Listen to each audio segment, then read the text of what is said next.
Mikel Arteta keeps door open for Granit Xhaka to return as Arsenal skipper after Pierre-Emerick Aubameyang loses captaincy. Mikel Arteta elected not to shut down the possibility of Granit Xhaka returning as Arsenal captain in the wake of Pierre-Emerick Aubameyang being stripped of the armband.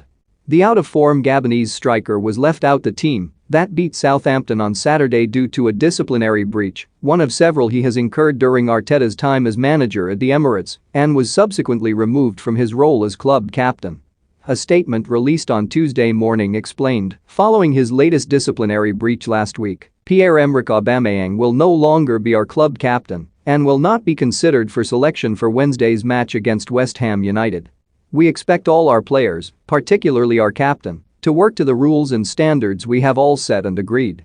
Aubameyang is believed to have been given permission to visit his mother in France last week, but returned a day later than had been agreed with the club and was then unable to attend training after a mix-up over COVID protocols. The 32-year-old, who is the highest-paid player at the club, has racked up several other breaches in the past, including arriving late for a game, and this was considered the final straw. The real reason Pierre-Emerick Aubameyang has been dropped from Arsenal team did everything right, Alan Shearer hails Arsenal star after Southampton win. Sherwood labels Aubameyang an absolute disgrace after Southampton omission. Alexander Lacazette captained the side and scored in the win over Southampton, but the Gunners will now need to appoint a new permanent skipper. While Arteta was typically coy on who that might be, he did not rule out Xhaka, who has remained part of the leadership group at the club despite losing the captaincy 2 years ago, as a possible candidate for the job.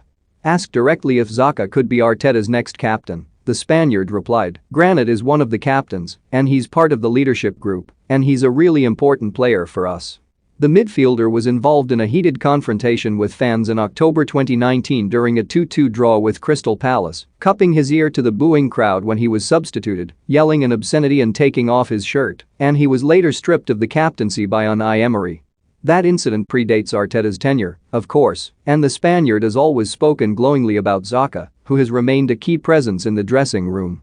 The Arsenal boss has also suggested that the club's leadership group could become more fluid in the wake of Aubameyang's removal as captain, saying, "That leadership group can be molded and altered, and you can have people coming in and out in relation to the topic that you are discussing and the moment that they are living in the team. And as well, when you need them to mature or be involved in something that is going to be very important in their education, and we have players there that are constantly going to be involved and others that are going to be participating as well, because in the end it's a team-building thing." More Mikel Arteta refuses to put time frame on Pierre-Emerick Aubameyang's return and rejects Mesut Ozil comparison more shameful and disgusting. Piers Morgan slams Mikel Arteta for stripping Pierre-Emerick Aubameyang of Arsenal captaincy. For more stories like this, check our sport page. Follow